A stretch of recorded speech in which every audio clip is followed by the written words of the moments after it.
피그마 왕초보를 위한 피그마 입문 클래스. 안녕하세요. 디자이너 레나입니다. 저희가 지난 5강까지는 피그마에 대한 기본적인 이해와 그리고 기능들에 대해서 함께 알아보았는데요. 이번 6강부터는 실무에서 피그마를 사용할 때 어떻게 효율적으로 작업을 하면 좋을지에 대해서 함께 알아보도록 하겠습니다.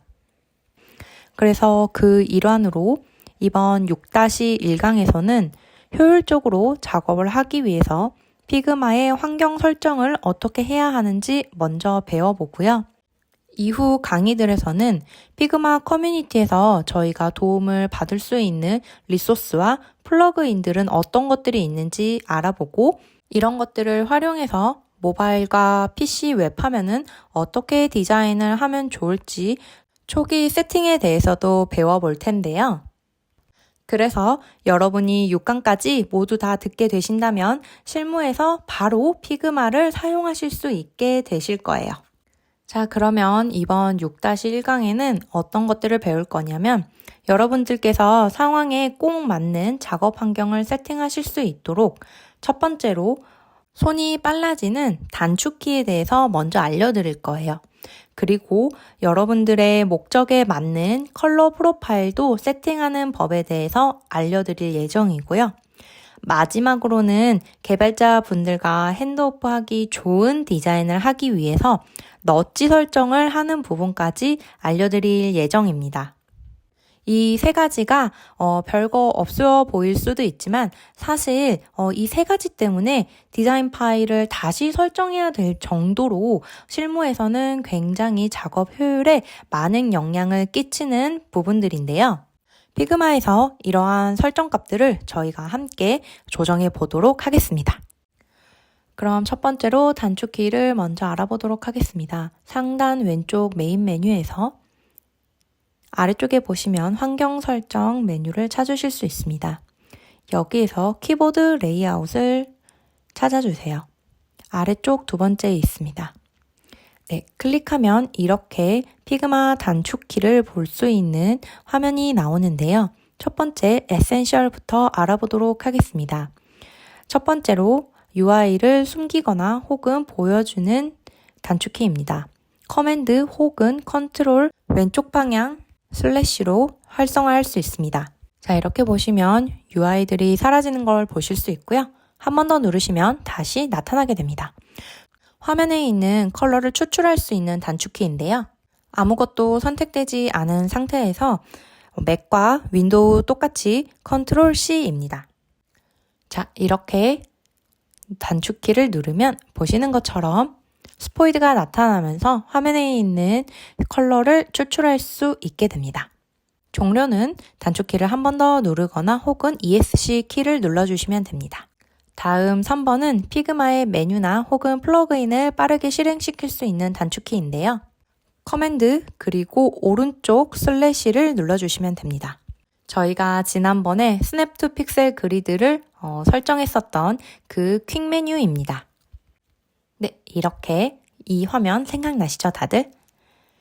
자, 다음으로는 저희가 툴즈에 있는 단축키를 한번 알아보도록 하겠습니다. 이 부분은 여러분들께서 여러 번 실습을 하면서 이제 좀 익히셨을 것 같은데요. 첫 번째로 텍스트입니다. 텍스트는 단축키 T라서 굉장히 외우기 쉬우시죠? 이렇게 누르면 텍스트를 입력을 하실 수 있습니다. 한 번 누르면 이렇게 프리스타일로 텍스트를 적으실 수 있고요. 마우스로 이렇게 텍스트 박스를 만들어서 작성을 하실 수도 있습니다. 작성이 완료되면 빈 바탕화면을 누르거나 혹은 ESC 키를 눌러주시면 되겠죠? 다음은 렉탱글 툴인데요. 네, 사각형을 만드는 툴입니다. R을 눌러주시면 되고요. 이렇게 한 번 누르면 정사각형으로 사각형이 만들어집니다. 세 번째로는 원형을 만들 수 있는 툴, 키로는 영문 O 단축키입니다. 네, 이렇게 마찬가지로 더블 클릭하면 정원이 만들어지고요. 너무 많아서 제가 좀 지우고 다음으로는 라인 툴인데요. 상단 도구 툴에서도 이렇게 라인을 선택하실 수 있고 키보드 L을 누르시면 이렇게 활성화가 되어서 선을 만들 수 있습니다. 그리고 화살표 모양도 빠르게 만들 수 있는데요. 이건 Shift 그리고 L을 함께 눌러주시면 됩니다. 네, 다음으로는 저희가 코멘트를 남길 수 있는 단축키인데요. 이렇게 저희가 UI를 만들었는데 저희가 동료 혹은 저에게 남기는 어떤 말을 남기고 싶을 때 이렇게 단축키 C를 누르면 빠르게 코멘트를 생성할 수 있습니다. 작성을 누르면 업로드가 되겠죠? 자, 다음으로는 저희가 컬러 픽은 알아봤고요. 슬라이스 툴입니다. 사실 슬라이스 툴은 그렇게 자주 사용하지는 않는데요. S를 눌러서 이렇게 활성화할 수 있습니다. 다음으로는 뷰입니다. 보기에 관련된 단축키인데요. 처음으로는 저희가 아까 제일 처음에 에센셜에서 봤던 UI를 숨기거나 나타내는 단축키이고요. 그 다음으로는 멀티플레이어 콜스라고 저희가 함께 공동 작업을 할 때 작업하는 것들을 이제 다른 팀원이 작업하는 걸 볼지 혹은 내가 작업하고 있는 걸 보여줄지와 같이 이렇게 멀티플레이 하는 것을 설정하는 단축키라고 봐주시면 되겠습니다.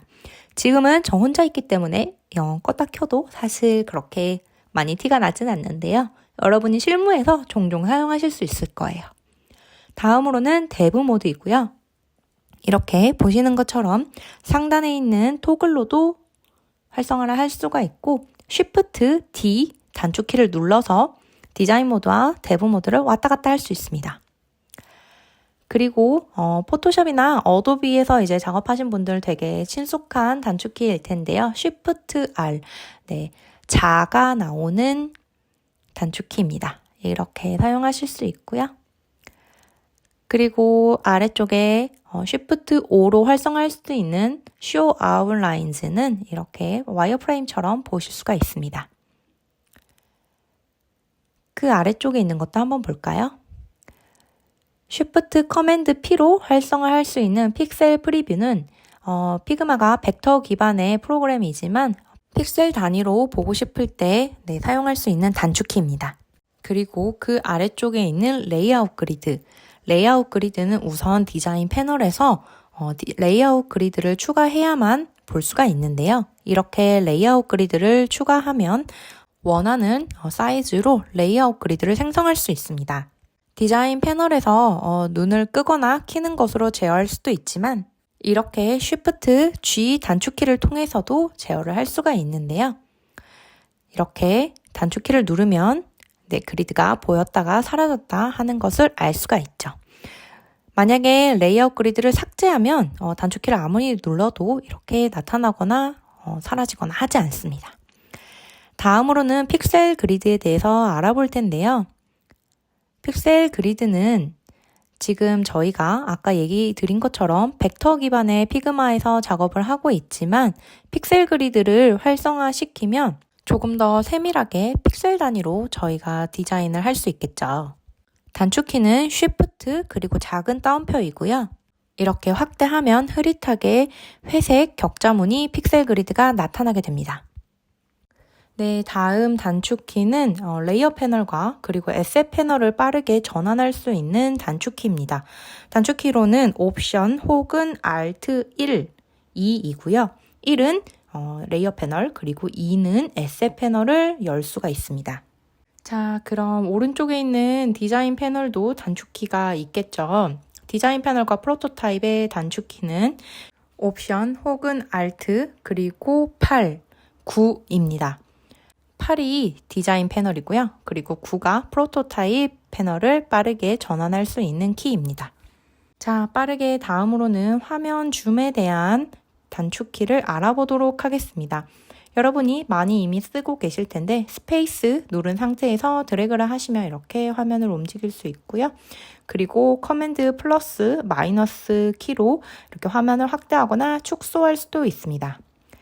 만약에 0을 누르게 되면 이렇게 화면 100%로 볼 수 있는데요.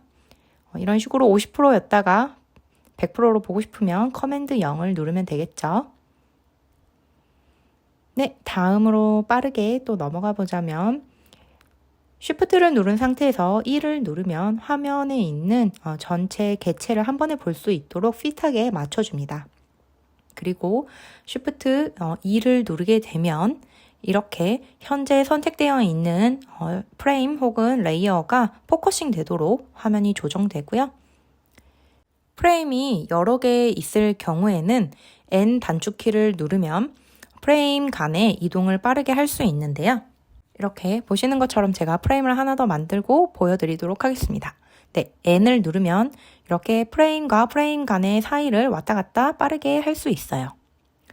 Shift N을 눌러도 마찬가지로 레이어 패널에 있는 순서 기준으로 프레임들끼리 이동을 빠르게 할 수 있습니다. 네, 그리고 그 아래쪽에 있는 단축키들도 페이지, 레이어 패널에 있는 페이지들끼리 왔다 갔다 할 수 있는 단축키인데요. 여러분들 한 번씩 사용해 보시면 좋을 것 같습니다. 네, 강의 시간상 저희는 또 자주 쓰는 텍스트 단축키로 빠르게 넘어가 볼게요. 텍스트를 클릭한 상태에서 이 단축키들을 사용할 수 있는데요. 이렇게 제가 특정 텍스트 레이어를 하나 선택한 상태에서 커맨드 혹은 컨트롤 B 그리고 I를 누르면 볼드 처리 혹은 이탈릭 처리를 할 수 있습니다. 텍스트에 밑줄을 주는 것도 가능한데요. 커맨드 혹은 컨트롤 누른 상태에서 U를 눌러주시면 됩니다. 자, 이렇게 밑줄이 들어가는 걸 확인할 수 있죠. 텍스트에 링크를 삽입할 수도 있는데요. 이때는 커맨드 혹은 컨트롤 K를 눌러주시면 빠르게 이렇게 텍스트 레이어에 링크를 삽입할 수 있습니다. 디자인 패널에 있는 옵션들을 굉장히 많이 적용할 수 있죠. 실제로 CSS로 넣을 수 있는 텍스트 스타일 값은 다 넣을 수 있다고 보시면 되는데요. 이렇게 Shift, 커맨드, 그리고 X를 누르면 할인 가격 같은 취소 스타일 값을 이렇게 표현할 수 있습니다. 자, 그리고 아래쪽에 있는 또 많은 단축키들이 있는데요. 다음으로는 저희가 얼라인에 대해서 한번 알아보도록 할게요. 이렇게 글자가 여러 줄일 때도 있겠죠. 그럴 때 빠르게 왼쪽 정렬, 오른쪽 정렬, 그리고 중앙 정렬을 설정하는 단축키. 옵션 커맨드를 누른 상태에서 L, T, 그리고 R입니다. 자, 하나씩 눌러보도록 하겠습니다. 이렇게 옵션 혹은 Alt, 커맨드 혹은 컨트롤 그리고 L, T, R을 차례대로 이렇게 누르면 보시는 것처럼 정렬이 바뀌게 되고요. J를 눌러 필드에 정렬할 수도 있습니다. 다음으로 Shift, 커맨드, 양쪽 꺽쇠 키보드를 눌러서 폰트 사이즈를 조절하실 수도 있고 폰트 웨이트가 지원되는 폰트의 경우에는 옵션 그리고 커맨드 마찬가지로 양쪽 꺽쇠를 눌러서 폰트 웨이트를 설정할 수도 있습니다. 아래에 있는 라인 하이츠는 옵션 그리고 쉬프트 양쪽 꺽쇠이고요. 레터 스페이싱도 옵션 그리고 양쪽 꺽쇠를 이용해서 원하는 설정 값으로 변경을 할 수가 있습니다. 자, 다음으로는 다음 탭으로 넘어가서 쉐입에 대한 단축키를 알아보도록 하겠습니다. 우선 저희가 도구 펜툴에 대해서 배웠을 때 사용했던 펜툴은 단축키 P입니다. 키보드 P를 눌러서 펜툴로 자유롭게 여러분이 원하는 쉐입을 그리실 수 있고요. 만약에 펜슬로 그리시고 싶으시다면 Shift P를 눌러서 좀 더 펜으로 그린 듯한 그런 라인들을 그리실 수 있습니다. 자, 그리고 이렇게 그려놓은 패스가 만약에 닫혀 있는 상태라면 페인트 바스켓 단축키를 눌러서 쉐입의 안쪽 면을 빠르게 컬러로 채울 수 있는데요. 닫혀 있는 패스를 선택한 상태에서 B를 누르면 보시는 것처럼 이렇게 면이 빠르게 컬러로 채워지게 됩니다.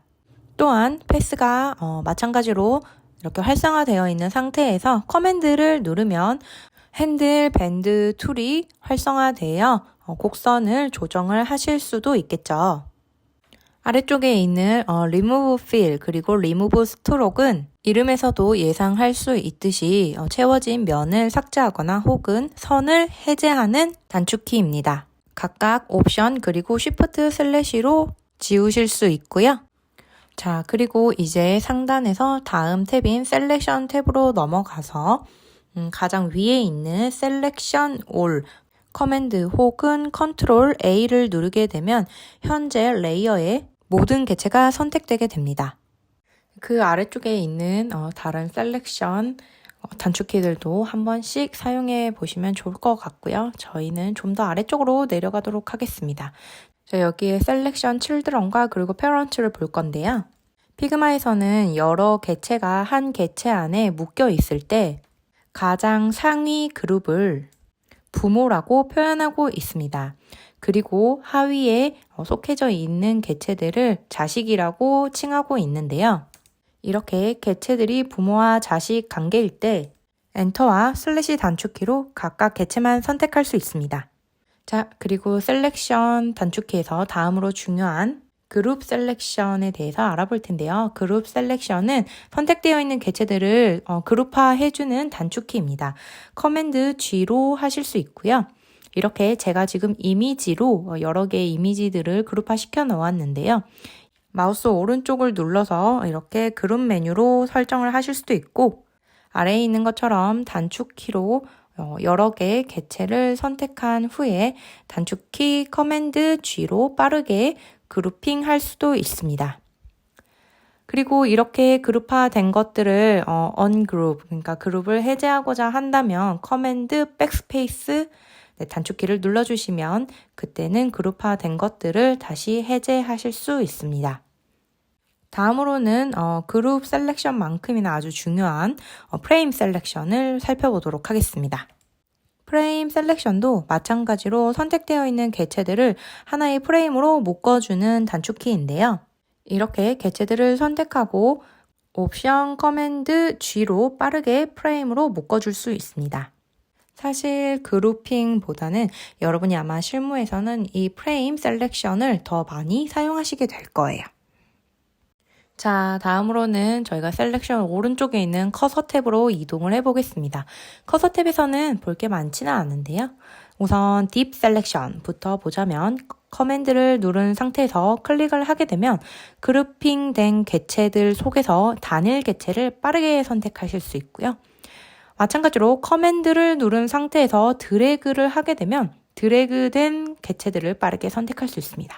아래쪽에 있는 단축키들도 한번 사용해 보시면 좋을 것 같고요. 다음으로는 커서 오른쪽에 있는 에디터 탭에서 또 한번 보도록 하겠습니다. 에디터 탭에 있는 것도 굉장히 일반적인 단축키들인데요. 개체를 복사하고 또 붙여넣는 단축키들, 그리고 그 아래에 보시면 이렇게 커맨드 R을 눌렀을 때 선택된 개체의 레이어명을 변경시킬 수 있는 단축키도 소개를 하고 있습니다. 조금 더 아래쪽에 볼까요? 하나 더 아래쪽에 보면 Shift 커맨드 E로는 빠르게 선택된 개체를 밖으로 내보낼 수 있는 단축키도 있고요. 여러분이 커맨드 F를 이렇게 누르시면 피그마 안에 있는 어떤 텍스트 혹은 개체를 빠르게 찾을 수 있는 Find 단축키도 사용을 해보실 수 있습니다. 레이어 패널에서 지금 레이어 혹은 전체 페이지에서 이렇게 찾을 수도 있고요. 다음 단축키로는 저희가 트랜스폼 탭으로 넘어가서 보도록 하겠습니다. 에디터 오른쪽에 있는 트랜스폼 탭으로 이동을 해서 이렇게 반전시키는 단축키들을 한번 볼 거예요. 조금 더 명확하게 보여드리기 위해 어떤 이미지를 제가 한번 선택을 했고요. 여기에서 Shift H를 누르면 선택된 개체가 좌우 반전이 되게 됩니다. 그리고 Shift V를 누르면 이런 식으로 상하 반전이 되게 됩니다. 이러한 기능들은 마우스 오른쪽을 눌러서 가장 하단에 있는 메뉴에서도 선택을 할 수 있는데 단축키를 쓰면 조금 더 시간을 절약할 수가 있겠죠. 그리고 마스크 단축키도 보이고 아래쪽에 여러 단축키가 있는데 한 번씩 사용해 보시면 좋을 것 같고요. 다음으로는 트랜스폼 오른쪽에 있는 어레인지 탭으로 이동을 하겠습니다. 자, 어레인지 탭으로 이동을 하면 여기에 상단에 있는 Bring Forward와 Send Backward를 볼 텐데요. 여러 가지 객체가 있다고 이렇게 가정을 했을 때 이것들을 저희가 한번 빠르게 정렬을 시켜 보겠습니다. 커맨드 그리고 각진 꺽쇠를 각각 누르면 이렇게 객체를 앞으로 혹은 뒤로 보낼 수 있습니다. 네, 굉장히 많이 쓰는 단축키죠. 이 단축키는 꼭 외워주시는 게 좋고요. 그리고 그냥 꺽쇠만 이렇게 누르게 되면 보시는 것처럼 빠르게 선택된 객체를 가장 앞으로 혹은 가장 뒤로 보낼 수도 있습니다. 좀 더 아래쪽으로 내려볼까요? 네, 계속 정렬에 대한 단축키이고요. 이번에는 여러 가지 객체를 선택을 했을 때 옵션 키 그리고 A 혹은 D를 눌러서 각각 좌측과 우측으로 정렬을 시킬 수 있는 단축키입니다. 그리고 가장 위 그리고 가장 아래로 정렬을 시키는 것은 옵션을 누르고 그리고 W 혹은 S를 누를 수 있습니다. 디자인 패널 상단에서도 정렬하실 수 있겠죠. 자, 그리고 마찬가지로 옵션을 누르고 H 혹은 V를 누르면 이렇게 중앙 정렬도 시킬 수 있고요. 아래쪽에 조금 더 많은 정렬 단축키도 있고 여기에서 가장 또 중요한 단축키 바로 오토 레이아웃을 만드는 단축키인데요. 자, 이렇게 보시는 것처럼 제가 두 가지의 레이어를 선택을 하고 빠르게 오토 레이아웃을 만들고 싶을 때 저희가 오토 레이아웃 강의에서 배운 것처럼 이렇게 디자인 패널에서 플러스를 누르거나 마우스 오른쪽을 눌러서 선택해도 되겠지만 Shift A를 누르면 빠르게 오토 레이아웃을 만들 수 있습니다. 그리고 이것들을 해제를 할 때는 옵션 Shift A를 누르면 선택되었던 오토 레이아웃이 프레임으로 변하면서 해제되는 것을 보실 수 있습니다. 네, 이제 단축키도 거의 막바지인데요. 어레인지 오른쪽에 있는 컴포넌트로 이동을 해보도록 하겠습니다. 컴포넌트 탭에 TM 라이브러리 단축키를 한번 보도록 하겠습니다. 저희가 지금 라이브러리가 없지만 옵션 커맨드 O로 들어가실 수 있고요. 다음으로 컴포넌트 탭에서 가장 중요한 단축키는 아마 옵션 커맨드 K로 객체를 이렇게 컴포넌트화 만들 수 있는 거겠죠. 아마 오토 레이아웃만큼 여러분이 피그마에서 많이 쓰시는 단축키가 될 거예요. 자, 그리고 이렇게 컴포넌트를 인스턴스로 만약에 복사를 했는데 인스턴스를 여기에서 해제하고 싶다, 링크를 끊고 싶다라고 하시면 옵션 커맨드 B를 누르시면 메인 컴포넌트와의 링크를 해제할 수 있습니다. 그러면 독단적으로 인스턴스를 수정을 하실 수 있겠죠. 이 경우는 보통 예외 케이스를 만들 때 저는 자주 사용을 하고 있습니다. 자, 그리고 아래쪽에 있는 단축키들은 저희가 가볍게 스킵을 하고요. 컴포넌트 오른쪽에 있는 레이아웃 탭으로 이동을 하면 이렇게 키보드 배열을 저희가 원하는 대로 변경도 가능합니다. 드디어 단축키에 대한 설명이 끝났습니다. 다음으로는 저희가 컬러 프로파일에 대해서 알아볼 텐데요. 컬러 프로파일은 왼쪽 상단에 피그마 아이콘 그리고 설정에 들어가서 컬러 프로파일을 선택해 주시면 됩니다. 기본적으로는 아마 sRGB로 되어 있으실 텐데요. 옆에 보면 디스플레이 P3라는 옵션도 있습니다. 이 옵션은 애플 디바이스 컬러에 최적화된 컬러 프로파일로 여러분들이 만약에 애플 디바이스에서만 작동이 되는 서비스를 디자인하신다면 여기 있는 이 옵션을 주로 선택을 하실 거고요. 아니다, 나는 안드로이드 기기들도 대응을 해야 된다라고 하시면 기존에 설정되어 있는 sRGB로 가시는 게 가장 무난하실 겁니다. 실제로 이렇게 컬러 프로파일을 디스플레이 P3로 해서 피그마에서 보면 육안으로는 크게 차이가 나지 않지만 레티나 디스플레이에서 구분이 가능한 그런 그래픽들은 설정값을 좀 세밀하게 변경하시는 것도 좋겠죠. 네, 다음으로는 피그마의 넛지 설정값을 바꿔볼 텐데요. 환경 설정 메뉴의 가장 아래쪽에 있습니다. 네, 이렇게 누르시면 보시는 것처럼 피그마에서 객체를 이동을 할 때 그 단위를 설정을 하실 수 있습니다. 직관적인 설명을 위해서 제가 렉탱글 하나를 만들었는데 지금 보시면 X, Y 위치 좌표가 110, 100이죠. 자, 그런데 제가 여기에서 너치 어마운트를 스몰 너치를 2로 한번 바꿔보도록 하겠습니다. 자, 그러면 제가 한 칸을 이동을 할 때 이렇게 X축이 수치가 2씩 늘어나는 걸 보실 수 있습니다.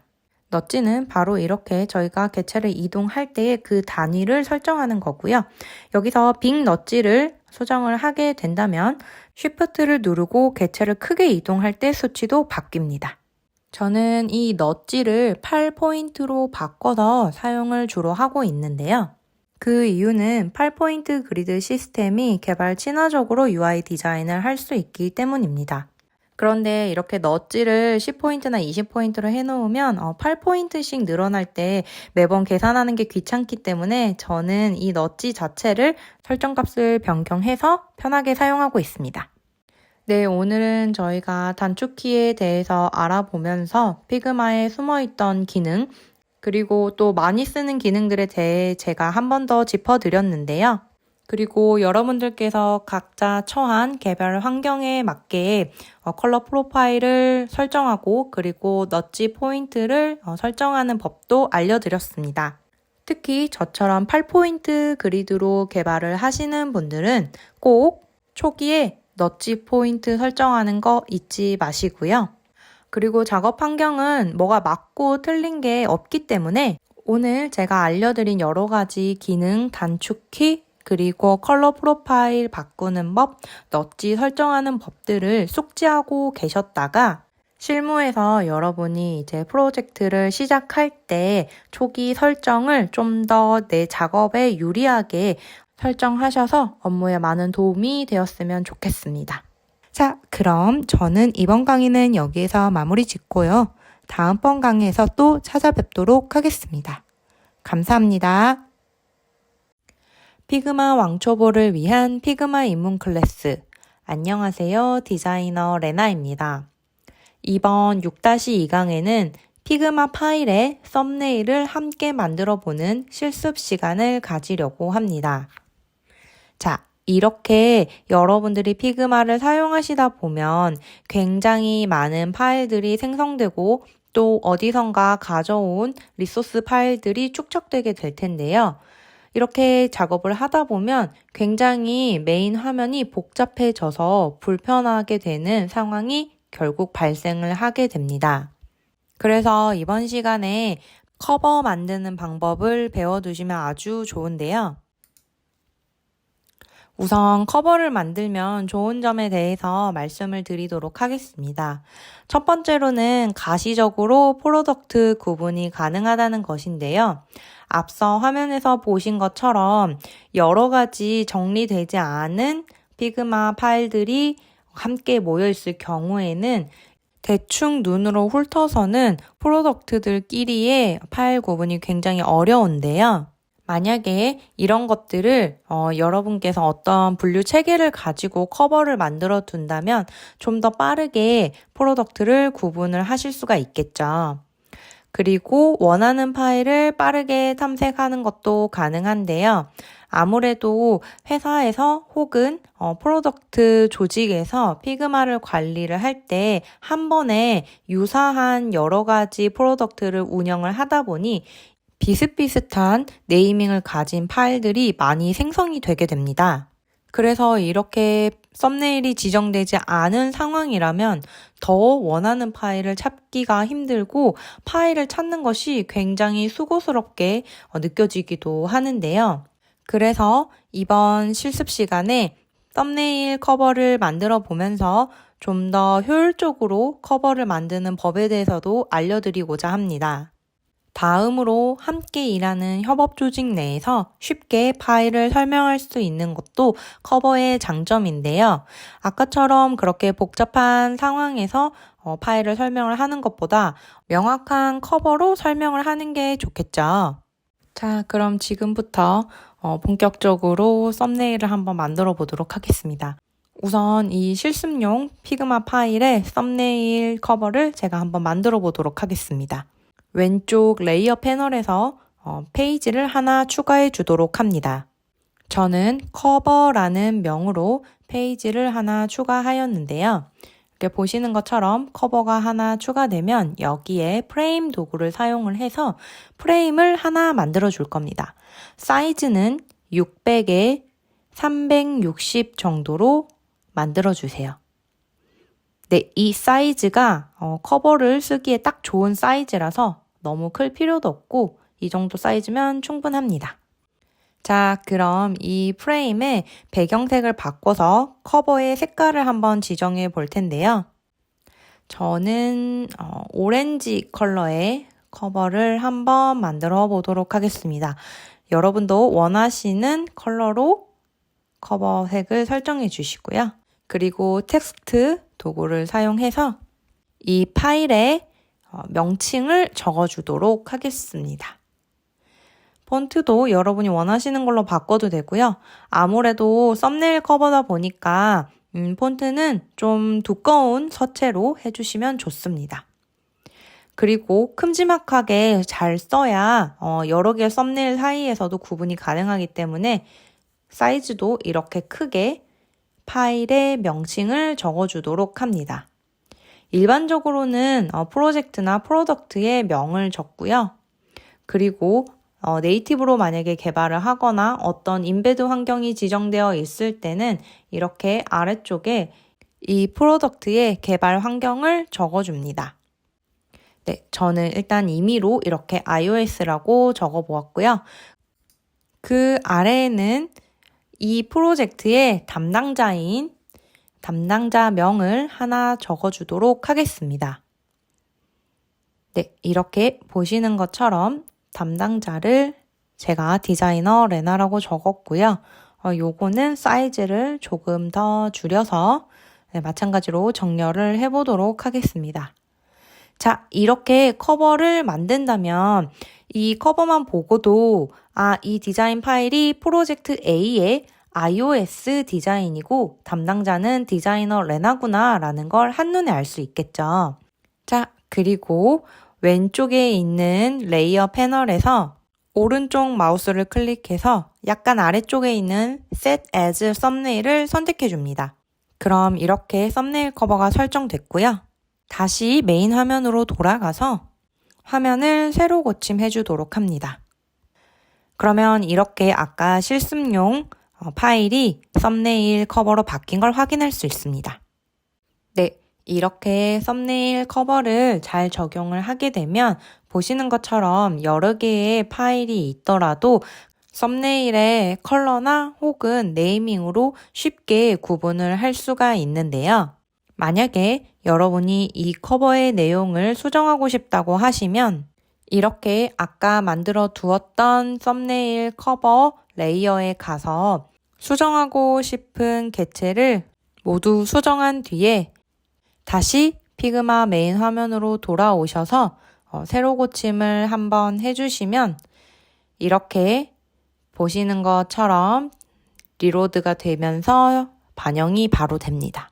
이렇게 썸네일 커버를 설정하는 것은 굉장히 쉬운데요.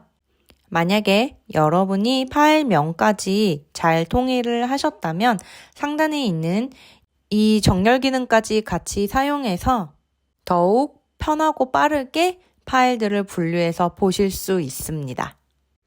자, 이렇게 저희가 오늘은 아주 간단하지만 파일 운영하는 데에 굉장히 편리한 썸네일 커버를 만들어 보았는데요. 여러분들께서 아주 쉽게 다 잘 따라 하셨을 것 같아요.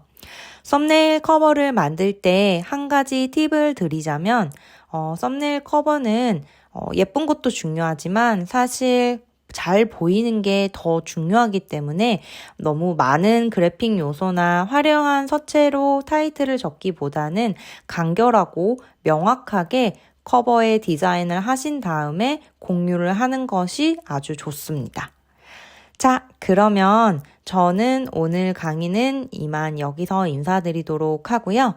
다음 강의에서 또 더 좋은 꿀팁과 실습들로 찾아오도록 하겠습니다. 감사합니다.